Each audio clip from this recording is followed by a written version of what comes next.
कभी सोचा है कि क्यों कुछ टीमें जिनमें इतने ब्रिलियंट लोग होते हैं मिलकर भी कुछ खास नहीं कर पाती, हम्म। और वहीं कुछ दूसरी टीमें साधारण लोगों के साथ भी मतलब कमाल ही कर देती हैं। बिल्कुल। ऐसा लगता है जैसे उनके पास कोई जादुई फॉर्मूला हो। हाँ। आज हम उसी फॉर्मूले की बात करेंगे। आदत 6, सिनर्जाइज यानी तालमेल की असली ताकत। बिल्कुल। और ये फॉर्मूला 1 और 1 11 होने से कहीं ज्यादा गहरा है, पता है। अच्छा। सिनर्जी का मतलब सिर्फ मिलकर काम करना नहीं है। इसका मतलब है मतभेदों को, डिफरेंसेस को एक मौके की तरह देखना, ओके। ताकि हम सब मिलकर कुछ ऐसा बना सके जो कोई अकेला सोच भी नहीं सकता था। हमने पिछली बार आदत 5 की बात की थी, पहले दूसरों को समझे फिर अपनी बात समझाएं। हाँ। मुझे लगता था कि अगर हम बस एक दूसरे को अच्छे से सुन लें तो सब ठीक हो जाएगा। पर सिनर्जी तो इससे आगे की बात है ना? हाँ, बिल्कुल। आदत 5 सिनर्जी का कह सकते हैं दरवाजा खोलती है। जब आप सच में किसी के नजरिए को समझते हैं ना, तब आप बहस से हटकर सहयोग की दुनिया में कदम रखते हैं। सिनर्जी उस समझ को एक्शन में बदलती है। वो कहती है, ठीक है, मैं आपकी दुनिया समझ गया, आप मेरी। अब चलो मिलकर एक नई दुनिया बनाते हैं। ये सुनने में बहुत अच्छा लगता है, पर असल में तो मतलब जब अलग-अलग राय होती है तो टकराव होता है, सहयोग नहीं। सही बात है।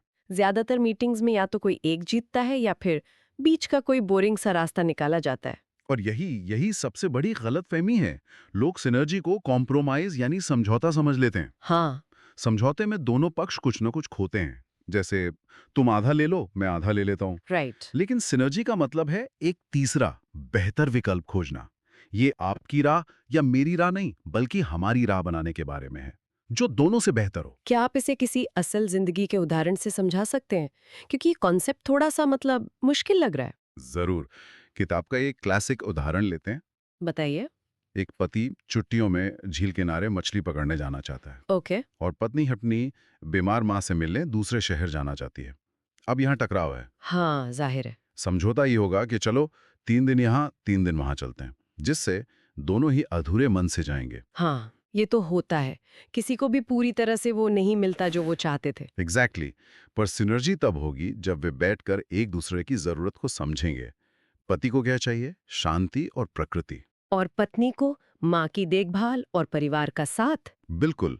तो वे बात करते हैं और एक तीसरा विकल्प खोजते हैं कि माँ के घर के पास ही एक ऐसी जगह है जहाँ एक सुंदर झील भी है। अच्छा। अब वे माँ के पास भी रह सकते हैं और पति को फिशिंग और सुकून भी मिल जाएगा। ये एक ऐसा समाधान है जो दोनों के शुरुआती आइडिया से कहीं बेहतर है। वाह!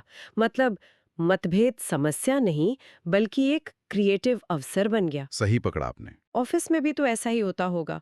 मार्केटिंग टीम कहती है बड़ा डिस्काउंट दो, फाइनेंस टीम कहती है नहीं खर्चे कम करो। हम्म। वे लड़ने के बजाय अगर साथ बैठें तो शायद लॉयल्टी प्रोग्राम जैसा कोई तीसरा आइडिया निकाल सकते हैं, बिल्कुल सही। जिससे ग्राहक भी खुश और कंपनी का फायदा भी हो। यही यही सिनर्जी का सार है। जी। पर लोग अक्सर दो बड़ी गलतियां करते हैं। क्या? पहली, जैसा हमने कहा, वे इसे समझौता मान लेते हैं। ओके। और दूसरी, वे मतभेदों से डरते हैं। डरते हैं। मतलब उन्हें लगता है कि अगर कोई उनसे असहमत है तो वो गलत है। जो लोग सिर्फ मेरा नजरिया ही सही है वाली सोच रखते हैं, वे कभी सिनर्जी तक पहुंच ही नहीं पाते। तो अगर हमें आज से ही इसे अपनी जिंदगी में लाना हो तो कौन से छोटे कदम उठाए जा सकते हैं? 3 आसान कदम है। पहला, मतभेदों को वैल्यू दें, महत्व दें। ओके। अगली बार जब कोई आपसे अलग सोचे तो चिढ़ने या डिफेंसिव होने के बजाय उत्सुक हो जाएं। सोचें, वाह, ये दुनिया को मुझसे कितना अलग देखते हैं, मुझे इनसे कुछ सीखने को मिल सकता है। ये तो माइंडसेट का पूरा बदलाव है। बिल्कुल। अच्छा, और दूसरा कदम? दूसरा कदम होगा हमेशा तीसरे विकल्प की तलाश करना। खुद को या तो ये होगा या वो की सोच से बाहर निकालें। टीम से पूछें, क्या कोई ऐसा रास्ता है जो हम दोनों ने अभी तक नहीं सोचा? और तीसरा, जो आदत 5 से आती है, पहले पूरी तरह से समझें। मतलब अपनी बात रखने से पहले। हाँ, जब तक आप दूसरे व्यक्ति की बात को इतने अच्छे से न समझ जाएं कि आप उसके नजरिए को उससे भी बेहतर तरीके से पेश कर सकें, तब तक अपनी राय ना दें। इससे विश्वास पैदा होता है और विश्वास ही सिनर्जी की नींव है। अब समय है खुद से कुछ सवाल पूछने का। ये आदत सच में सोचने पर मजबूर करती है। काम पर या घर पर मतभेदों को एक खतरे के तौर पर देखता हूँ, अवसर के तौर पर नहीं। कहाँ मैं टकराव से बच रहा हूँ।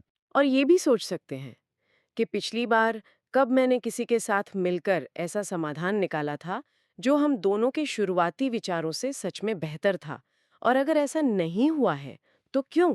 बिल्कुल। तो आज हमने सीखा कि सिनर्जी कोई रहस्यमयी जादू नहीं है।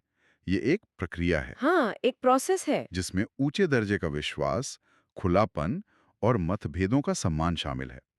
ये सहयोग का सबसे ऊंचा स्तर है। इसे अपनी बातचीत में शामिल करने की कोशिश करनी चाहिए। और अगली बार हम इस सफर के 7वीं और आखिरी आदत पर बात करेंगे। हाँ, शार्पन द सॉ। हाँ, शार्पन द सॉ, यानी खुद को हमेशा बेहतर बनाने की कला। ये वो आदत है जो बाकी सभी 6 आदतों को जिंदा रखती है और उन्हें मजबूत बनाती है। हम्म। तो लगातार सीखते रहें,